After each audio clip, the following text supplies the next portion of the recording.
السلام علیکم ورحمۃ اللہ وبرکاتہ۔ اور تم نے میرے جسم سے کیوں بے رخی کی؟ ویرا نے اسے پوچھا۔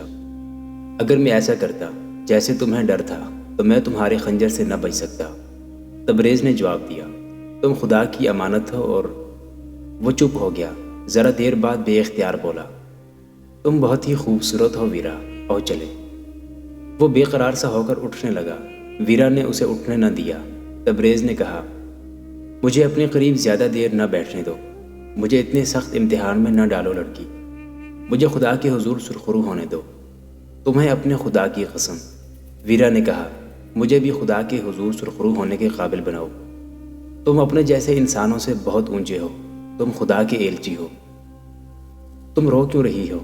میں گناہگار ہوں، ویرا نے جواب دیا، خدا مجھ سے ناراض ہے۔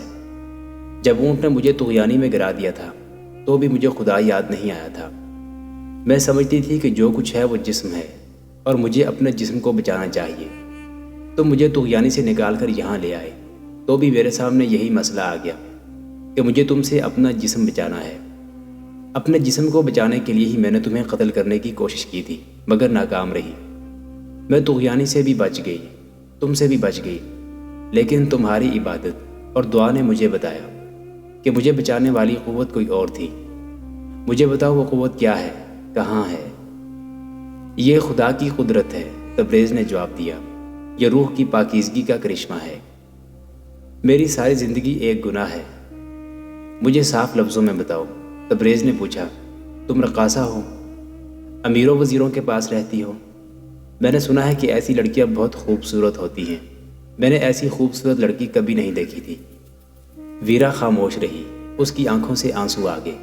وہ سرک کر تبریز کے قریب ہو گئی۔ تبریز پرے سرک گیا۔ ویرا نے کہا، مجھے ڈر آتا ہے، طغیانی کی دہشت مجھے ابھی تک ڈرا رہی ہے، مجھے اپنے قریب رکھو۔ نہیں، تبریز نے عجیب سی مسکراہٹ سے کہا، میرے اتنا قریب نہ آؤ، میں بھٹک جاؤں گا۔ دیکھ لیا میں کتنی گناہگار ہوں، ویرا نے کہا، تم اس لیے مجھ سے دور رہنا چاہتے ہو کہ بھٹک نہ جاؤ۔ میں نے بہت سے لوگوں کو گمراہ کیا ہے۔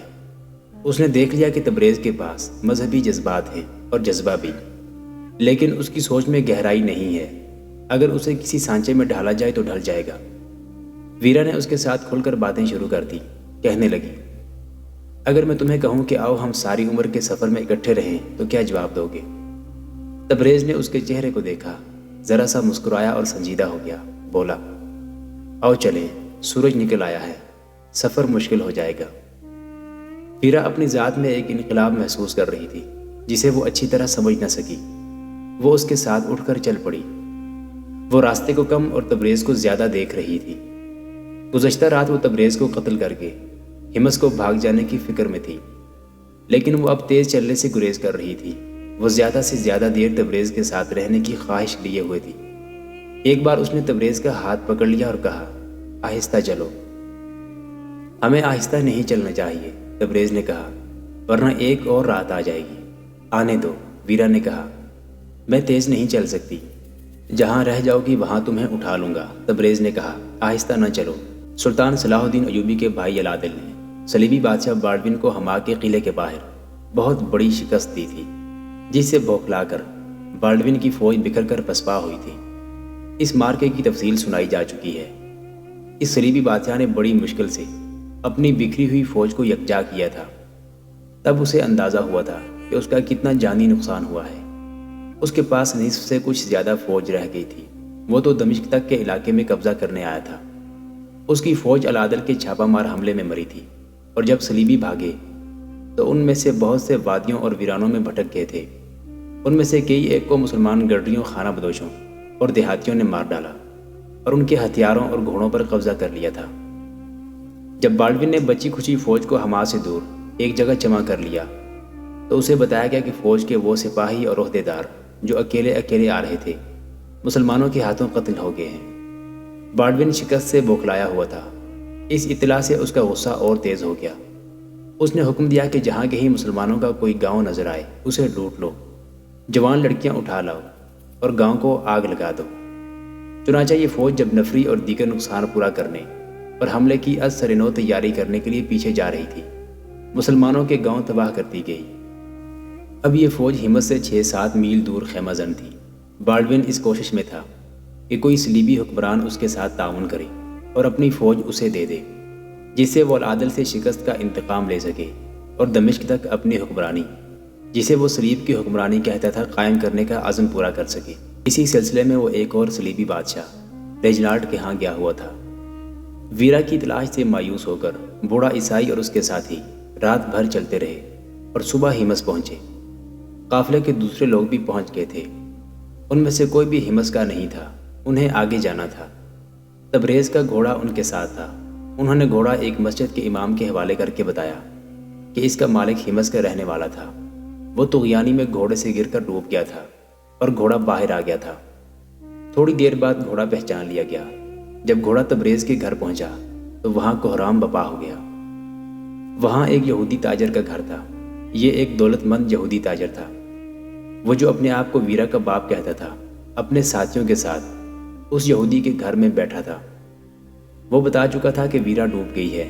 سب افسوس کا اظہار کر رہے تھے، لیکن ان کا مسئلہ افسوس کرنے سے حل نہیں ہو سکتا تھا۔ بوڑھے نے یہودی میزبان سے پوچھا کہ ہمس کے مسلمانوں کی سرگرمیاں اور عزائم کیا ہیں؟ بہت خطرناک، میزبان نے جواب دیا۔ انہیں باقاعدہ ٹریننگ دی جا رہی ہے اور یہ قصبہ سلطان ایوبی کے چھاپہ ماروں کا اڈہ بنتا جا رہا ہے۔ خطیب صرف خطیب نہیں، فوج کا کماندار اور استاد معلوم ہوتا ہے۔ اگر اسے قتل کرا دیا جائے تو کیا فائدہ ہوگا؟ بوڑھے عیسائی نے پوچھا۔ کچھ بھی نہیں، یہودی تاجر نے جواب دیا۔ اس کا نقصان یہ ہوگا کہ مسلمان ہم پر شک کر کے ہم میں سے کسی کو بھی زندہ نہیں رہنے دیں گے۔ یہ قصبہ ان کی سلطنت میں ہے۔ یہاں جو عیسائی اور یہودی گھرانے ہیں، کیا ان کی لڑکیاں کچھ نہیں کر سکتی؟ بوڑھے نے پوچھا۔ آپ جانتے ہیں کہ اس کام کے لیے کتنی ٹریننگ اور تجربے کی ضرورت ہوتی ہے، میزبان نے جواب دیا۔ ہماری لڑکیوں میں کوئی ایک بھی اتنی چالاک نہیں۔ اور آپ ضروری سمجھتے ہیں کہ یہاں کے مسلمان جنگی ٹریننگ حاصل نہ کریں؟ بوڑھے نے پوچھا۔ آپ کیا حکم لے کر آئے ہیں؟ میزبان نے پوچھا۔ حکم تو بڑا صاف ہے، بوڑھے نے کہا۔ ان مسلمانوں کو آپس میں ٹکرانا اور انہیں صلاح الدین ایوبی کے خلاف کرنا ہے۔ ویرا کے لیے یہ کام مشکل نہیں تھا، اس کے بغیر یہ مہم ممکن نہیں رہی۔ ہمیں 2 لڑکیاں یہاں لانی پڑیں گی، وقت کم ہے، میزبان نے کہا۔ آپ جانتے ہیں کہ رملہ کی لڑائی کو کتنے مہینے گزر چکے ہیں، جس میں صلاح الدین ایوبی کو شکست ہوئی تھی۔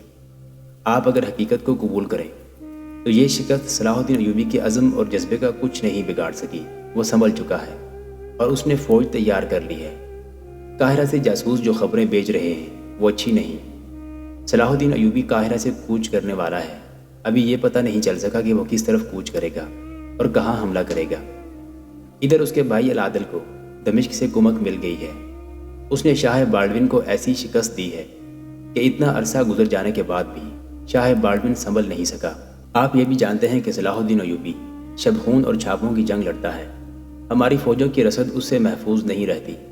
اگر ہمس کے مسلمانوں نے اسے چھاپہ ماروں کے لیے اڈہ مہیا کر دیا تو یہ لوگ ہماری رسد اور آگے جانے والی کمک کے لیے مصیبت بن جائیں گے۔ ان حالات میں آپ کا یہ طریقہ کار بالکل بیکار ثابت ہوگا کہ تربیت یافتہ لڑکیوں کو یہاں لا کر مسلمانوں میں رقابت پیدا کی جائے اور ان کی کردار کشی کی جائے۔ اس کے لیے حالات اور مقامات مختلف ہوتے ہیں۔ میں آپ کے ان افسروں پر حیران ہوں جنہوں نے ایک لڑکی یہاں بھیجی تھی۔ پھر کیا کیا جائے؟ صفایا، میزبان نے اپنے ہاتھ کو تلوار کی طرح دائیں بائیں جنبش دے کر کہا، پورے قصبے کو آبادی سمیت ختم کرنا پڑے گا۔ اس صورت میں ہم بھی یہاں نہیں رہ سکیں گے۔ ہم اپنے بیوی بچوں اور مال و دولت کو یہاں سے پہلے نکال دیں گے۔ مجھے امید ہے کہ صلیبی بادشاہ ہمیں کسی دوسری جگہ آباد کرنے میں مدد دیں گے اور ہمارا مالی نقصان پورا کر دیں گے۔ میں یہودی ہوں، میں ہیکل سلیمانی کی خاطر اپنا گھر تباہ کرانے میں تیار ہوں، لیکن اس قصبے کی تباہی کا انتظام کیا ہوگا؟ بوڑھے نے پوچھا۔ اس کے لیے فوج کی ضرورت ہے۔ فوج موجود ہے، یہودی نے کہا۔ شاہ بالڈون کی فوج 5-6 میل دور خیمہ زن ہے۔ آپ کو شاید معلوم نہیں کہ اس فوج نے پسپائی کے راستے میں آنے والی تمام مسلمان بستیوں کو تباہ و برباد کر دیا ہے۔ اس سے ہمس بھی تباہ کرایا جا سکتا ہے۔ میں آج ہی روانہ ہو جاؤں گا اور شاہ بالڈون کو بتاؤں گا کہ ہمارا قصبہ اس کی فوج کے لیے کس قدر خطرناک ہے۔ مقصد یہ نہیں کہ قصبہ تباہ کرایا جائے، بوڑھے نے کہا، بلکہ یہاں کے کسی مسلمان کو زندہ نہ رہنے دیا جائے اور لڑکیوں کو فوج اٹھا لے جائے۔ سب متفق ہو گئے اور فیصلہ ہوا کہ میزبان یہودی اسی رات شاہ بالڈون کی خیمگاہ کو روانہ ہو جائے۔ وہ باہر نکلے تو انہیں ایک گھوڑ سوار قصبے میں داخل ہوتا نظر آیا۔ وہ کوئی اجنبی تھا۔ خطیب کا گھر نظر آ رہا تھا۔ یہ سوار خطیب کے گھر کے سامنے گھوڑے سے اترا، دروازے پر دستک دی۔ خطیب باہر آیا، اجنبی سے ہاتھ ملایا اور اسے اندر لے گیا۔ یہ سوار دمشق یا قاہرہ کا قاصد ہے، میزبان یہودی نے کہا۔ عشاء کی نماز کے بعد نمازی چلے گئے۔ 5-6 آدمی خطیب کے پاس بیٹھے رہے۔ ان میں یہ اجنبی گھوڑ سوار بھی تھا۔ خطیب نے کسی سے کہا کہ مسجد کا دروازہ اندر سے بند کر دیا جائے۔ میرے دوستو، خطیب نے کہا، ہمارا یہ دوست الملک العادل کی طرف سے خبر لایا ہے کہ سلطان صلاح الدین ایوبی بہت جلد قاہرہ سے کوچ کرنے والے ہیں۔ آپ سب فوجی ہیں اور شب خون کے استاد ہیں۔ آپ کو یہ بتانے کی ضرورت نہیں کہ آپ کو کیا کرنا ہے۔ تربیت اور مشق تیز کر دو۔ العادل نے یہ اطلاع بھیجی ہے کہ صلیبی بادشاہ بالڈون کی فوج جو حما سے بھاگی تھی ہمارے قریب کہیں پڑاؤ ڈالے ہوئے ہے۔ ہمیں اس پر نظر رکھنی ہے اور اس کی نقل و حرکت کی اطلاع العادل تک پہنچانی ہے۔ انہوں نے یہ حکم بھی بھیجا ہے کہ اگر ہم ضروری سمجھیں تو صلیبیوں کی اس فوج پر شب خون ماریں یا چھاپہ مار کارروائیاں جاری رکھیں تاکہ یہ فوج چین سے نہ بیٹھ سکے۔ اس کے ساتھ ہی العادل نے یہ بھی کہا کہ اس فوج نے مسلمانوں کے بہت سے گاؤں تباہ کر دیے ہیں۔ چونکہ العادل کے پاس فوج کی کمی تھی، اس لیے صلیبی فوج کا تعاقب نہ کیا جا سکا۔ انہوں نے کہا ہے کہ اگر بالڈون کی فوج اور پیچھے اپنے علاقے میں چلی جاتی ہے تو اسے نہ چھیڑا جائے، کیونکہ خطرہ ہے کہ وہ حمص کو تباہ کر دے گی۔ ہمیں تربیت اور مشق تیز کرنے کو کہا گیا ہے۔ ہو سکتا ہے سلطان ایوبی کسی طرف سے حملہ کریں تو بالڈون ان پر عقب یا پہلو سے حملہ کر دے۔ اس صورت میں ہمیں بالڈون کے عقب پر شب خون مارنے ہیں اور اسے یہیں الجھائے رکھنا ہے۔ خطیب نے ایک آدمی کو یہ کام سونپا کہ وہ اس فوج کو دیکھ آئے۔ اس وقت تبریز اور ویرا اس حالت میں قصبے میں داخل ہوئے کہ ویرا تبریز کی پیٹھ پر تھی۔ راستے میں پانی تو مل گیا تھا لیکن کھانے کو کچھ نہیں ملا تھا۔ ویرا صلیبیوں کی شہزادی تھی، وہ پیدل سفر کی عادی نہیں تھی۔ تبریز رات کے لیے کہیں رکنا نہیں چاہتا تھا۔ اس نے ویرا کو پیٹھ پر اٹھا لیا اور باقی سفر اسی طرح طے کیا۔ اس نے لڑکی کو اپنے گھر کے سامنے اتارا اور اسے اندر لے گیا۔ اس کے گھر والوں کو یقین نہیں آ رہا تھا کہ تبریز زندہ ہے۔ اس کا گھوڑا پہلے ہی گھر پہنچ چکا تھا۔ اس نے گھر والوں کو بتایا کہ اس پر کیا بیتی ہے۔ ویرا کو معلوم تھا کہ اس کی منزل یہودی تاجر کا گھر ہے۔ اس نے کہا کہ وہ اس کے گھر فوراً جانا چاہتی ہے، شاید اس کا باپ زندہ آ گیا ہو۔ تبریز اس کے ساتھ گیا۔ اسے یہودی تاجر کا گھر معلوم تھا۔ راستے میں اندھیرا تھا۔ ویرا اچانک رک گئی اور تبریز سے لپٹ گئی۔ کبھی چہرہ اس کے سینے پر رگڑتی اور کبھی اس سے الگ ہو کر اس کے ہاتھ چومتی اور آنکھوں سے لگاتی۔ ہماری منزل جدا ہے، ویرا نے جذبات اور رقت سے بوجھل آواز میں کہا، مگر ہم کسی دوراہے پر پھر ملیں گے۔ میں اپنی روح سے بیگانہ تھی، وہ مل گئی ہے، اور میں نہیں جانتی تھی محبت کیا ہے، وہ تم نے دے دی ہے۔ دل میں تمہاری یاد لے کے جا رہی ہوں، تم مجھے بھول جاؤ گے۔ نہیں ویرا۔ تبریز کی جذباتی کیفیت ویرا سے زیادہ متزلزل تھی۔ کہنے لگا، میں تمہیں بھول نہیں سکوں گا۔ میں نے تمہیں راستے میں کہا تھا کہ اب تک ایک باطل مذہب کی پجاری رہی ہو، باقی عمر اسلام کے سائے میں گزار دو۔ میں تمہارا انتظار کروں گا۔ میرے دل میں اب کوئی لڑکی نہیں سما سکے گی۔ تم اب اسی قصبے میں رہو گی۔ ہم ملا کریں گے، لیکن وہاں جہاں کوئی دیکھ نہ سکے۔ تبریز نے امانت میں خیانت نہیں کی تھی۔ دوران سفر یہ لڑکی اس کی مرید ہو گئی تھی۔ پھر یوں ہوا کہ لڑکی تبریز کے دل میں اتر گئی۔ اب وہ دل پر پتھر رکھ کر اسے یہودی کے حوالے کرنے جا رہا تھا۔ وہ جب اسے یہودی کے گھر لے گیا تو وہاں اسے بوڑھا عیسائی ملا۔ اس نے ویرا کو گلے لگا لیا۔ یہودی تاجر گھر نہیں تھا۔ وہ فیصلے کے تحت شاہ بالڈون کی خیمگاہ کو روانہ ہو گیا تھا۔ تبریز بوڑھے کے اصرار کے باوجود وہاں رکا نہیں۔ وہاں سے وہ مسجد چلا گیا۔ دروازہ اندر سے بند تھا۔ اس نے دستک دی۔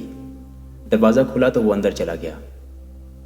سلطان صلاح الدین ایوبی نے 1 سال کے اندر اپنی فوج تیار کر لی تھی۔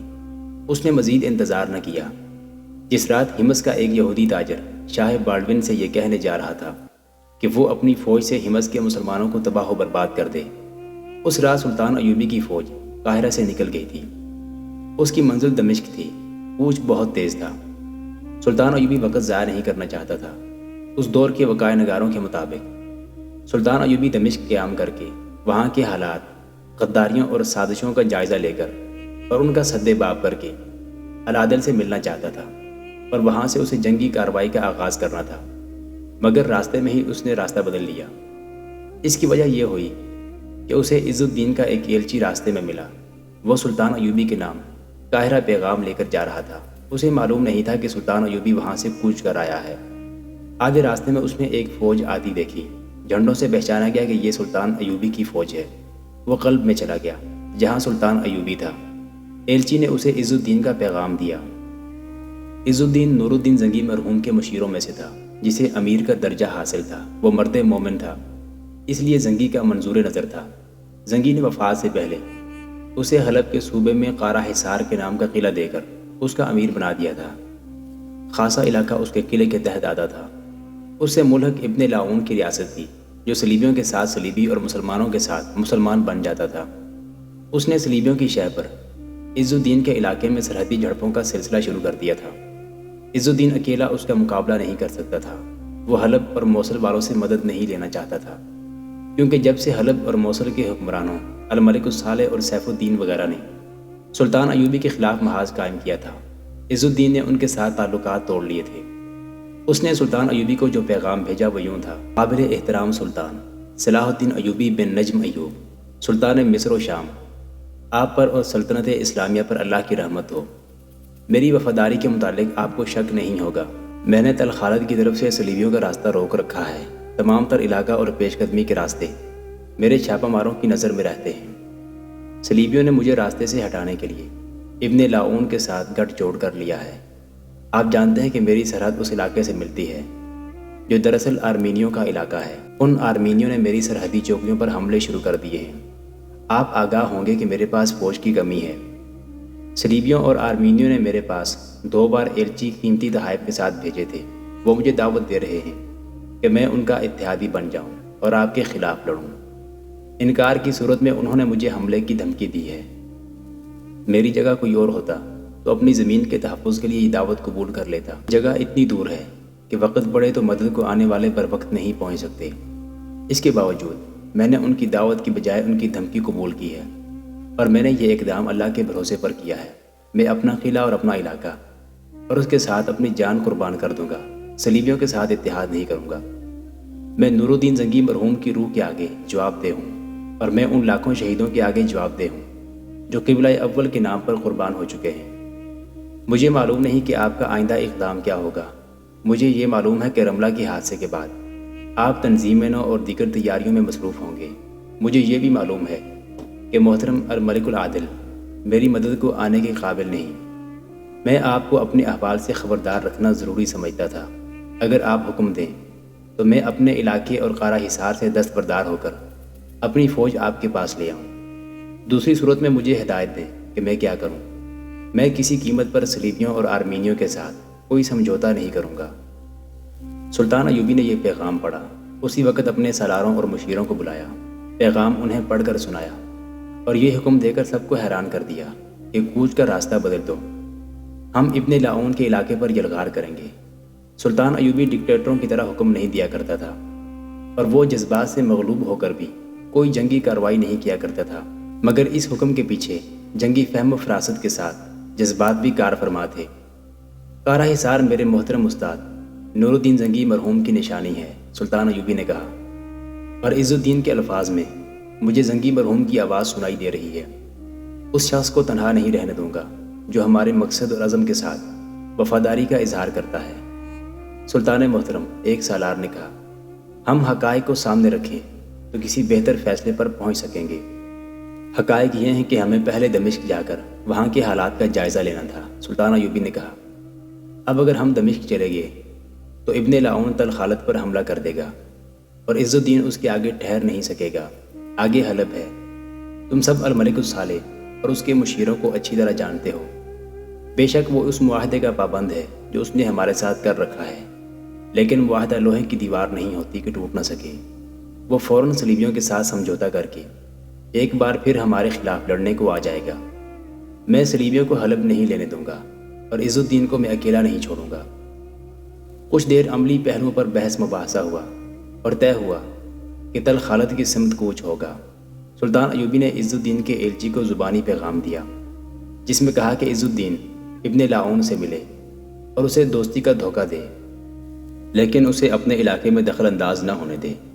اس کے ساتھ دوستی کی شرائط پر بات چیت کرتا رہے اور اسے یہاں تک دھوکہ دے کہ وہ اپنی فوج اس کے حوالے کر دے گا۔ سلطان ایوبی نے ایلچی کو بتایا کہ اس نے اپنی فوج کو تل خالد کی طرف تیز کوچ کا حکم دے دیا ہے۔ ایلچی روانہ ہو گیا۔ صلیبی جاسوس سلطان ایوبی کی نقل و حرکت دیکھ رہے تھے اور صلیبیوں تک خبریں پہنچا رہے تھے، جن کے مطابق انہوں نے اپنے قلعوں اور اپنے علاقوں کا دفاع مضبوط کر لیا تھا۔ وہ جانتے تھے کہ سلطان ایوبی کے اقدامات کے متعلق کوئی پیشین گوئی نہیں کی جا سکتی۔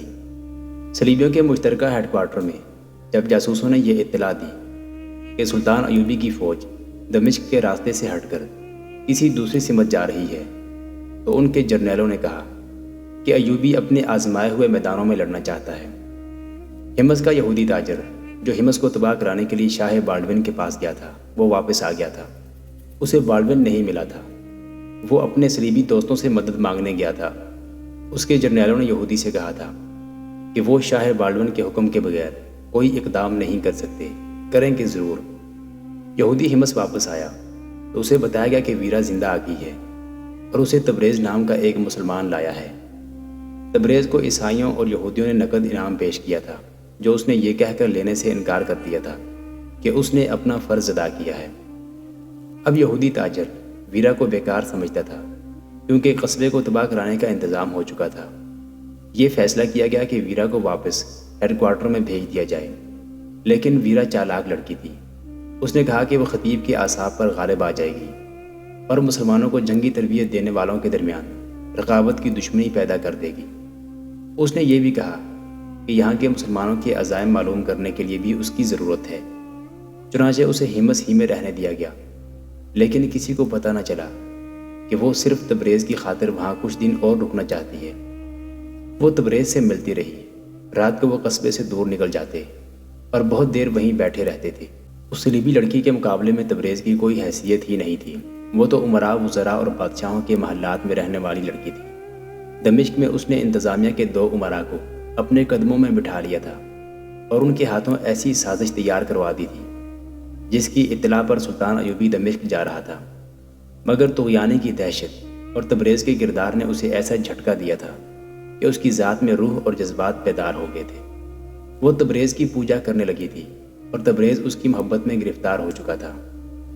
تبریز، ایک بات بتاؤ، ایک رات ویرا نے اس سے پوچھا، خطیب اور دوسرے چند ایک آدمی جو تمہیں جنگی تربیت دیتے ہیں، وہ کہاں سے آئے ہیں؟ تبریز جواب دینے لگا تو ویرا بول اٹھی، رہنے دو، جانے دو تبریز، ہمیں اس سے کیا، کوئی کچھ کرتا پھرے، ہم اتنی خوبصورت رات کو جنگ کی باتوں سے کیوں مقدر کریں؟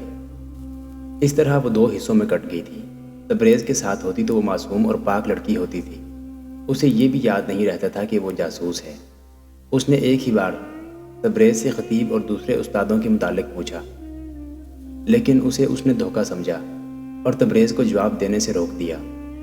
یہی ویرا جب یہودی تاجر کے گھر میں بیٹھی ہوتی تو مسلمانوں کی تباہی کی باتیں کرتی تھی۔ 1.5-2 مہینے گزر گئے تھے۔ ایک شام ویرا تبریز کے گھر چلی گئی اور اس کی ماں کے ساتھ باتیں کرتی رہی۔ اس نے تبریز کو اشارہ کیا جسے وہ سمجھتا تھا۔ وہ چلی گئی۔ شام کا اندھیرا گہرا ہوتے ہی تبریز اس جگہ پہنچ گیا جہاں وہ ملا کرتے تھے۔ ویرا آ گئی تھی، تبریز کو قصبے سے دور لے گئی۔ وہ گھبرائی ہوئی تھی۔ تبریز کے پوچھنے پر بھی اس نے نہ بتایا کہ اس کی گھبراہٹ کی وجہ کیا ہے۔ انہیں آوازیں سنائی دیں، کوئی ویرا کو پکار رہا تھا۔ تبریز نے پوچھا کہ یہ کون ہے؟ ویرا نے گھبرائی ہوئی آواز میں کہا کہ اس کے آدمی اسے تلاش کر رہے ہیں۔ چلو اور دور نکل چلیں، ویرا نے کہا اور اسے اور دور لے گئی۔ اسے ابھی تک کوئی پکار رہا تھا۔ ان آوازوں کو مت سنو تبریز، ویرا نے کہا، میں جب تمہارے پاس ہوتی ہوں تو میں اپنے کسی آدمی کی آواز نہیں سننا چاہتی۔ آگے چٹانیں تھیں۔ ویرا تبریز کو چٹانوں کے پیچھے لے گئی۔ تبریز حیران سا ہو کر اس کے ساتھ چلتا رہا اور وہ ایک جگہ رک گئے۔ وہاں کسی کی آواز نہیں پہنچی تھی۔ تبریز چونک اٹھا اور بولا، شور سا سنائی دیتا ہے، تم بھی سننے کی کوشش کرو۔ ایسے لگتا ہے جیسے چیخو پکار ہو رہی ہے اور گھوڑے دوڑ رہے ہیں۔ تمہارے کان بج رہے ہیں، ویرا نے ہنس کر کہا۔ ہوا کے تیز جھونکے چٹانوں سے ٹکرا کر گزر رہے ہیں، یہ ان کی آوازیں ہیں۔ ویرا نے اسے اپنے بازوؤں اور ریشمی بالوں میں گرفتار کر کے اس کی آنکھوں، کانوں اور عقل پر قبضہ کر لیا۔ تبریز مان گیا کہ یہ آوازیں ہوا کی ہیں جو بہت دور کے شور کی طرح سنائی دیتی ہیں۔ مگر اسے معلوم نہ ہو سکا کہ یہ آوازیں اس کی اپنی بستی کے لوگوں کی ہیں اور وہاں قیامت بپا ہو چکی ہے۔ جو یہودی تاجر بپا کرانا چاہتا تھا، ویرا کو معلوم تھا۔ وہ نہیں چاہتی تھی کہ یہ آوازیں تبریز کے کانوں تک پہنچیں۔ یہ انتظام اس طرح ہوا تھا کہ یہودی تاجر ایک بار پھر بالڈون سے ملنے گیا تھا۔ اسے بالڈون مل گیا تھا۔ یہودی نے اسے بتایا کہ حمص کے مسلمان کیا کر رہے ہیں اور وہ کس طرح صلیبی فوج کے لیے خطرہ بن سکتے ہیں۔ بالڈون کا یہ من پسند شکار تھا۔ اس نے یہودی کو بتایا کہ وہ کسی رات چپکے سے حمص پر حملہ کرائے گا۔ اس نے یہودی سے یہ بھی کہا کہ عیسائی اور یہودی اس رات حملے سے پہلے قصبے سے نکلیں، اور اگر وہ دن کے دوران نکلے تو مسلمانوں کو شک ہوگا کہ کوئی گڑبڑ ہے۔ یہودی نے واپس آ کر جب اپنے آدمیوں کو یہ اسکیم بتائی تو ویرا نے کہا کہ وہ تبریز اور اس کے کنبے کو بچانا چاہتی ہے۔ اسے ہم صلیب سے غداری کہیں گے، بوڑھے عیسائی نے کہا۔ سانپ کے بچوں کو بچانا کہاں کی عقل مندی ہے، یہودی تاجر نے کہا۔ یہاں مسلمانوں کے 2 گھر ایسے ہیں جن کے ساتھ میرے دلی تعلقات ہیں، وہاں کے رہنے والے ایک عیسائی نے کہا، لیکن میں انہیں بچانے کی نہیں سوچ رہا۔ ہمیں مسلمان کا خون چاہیے۔ مسلمان میرا ذاتی دوست ہو سکتا ہے، میرے مذہب کا وہ دشمن ہی ہوگا۔ میں اسے زندہ رکھنا چاہتی ہوں جس نے مجھے موت کے منہ سے نکالا تھا، ویرا نے غصے سے کہا۔ محترم ناظرین، سلطان صلاح الدین ایوبی کی تاریخ پر مشتمل سیریز دیکھنے کے لیے چینل کو سبسکرائب ضرور کر لیں۔ گزشتہ اقساط دیکھنے کے لیے چینل پر پلے لسٹ کا وزٹ کریں۔ ویڈیو کو لائک اور شیئر ضرور کیجیے۔ آج کی قسط کے بارے میں کمنٹ باکس میں اپنی رائے سے آغاز ضرور کریں۔ اللہ آپ کا حامی و ناصر ہو۔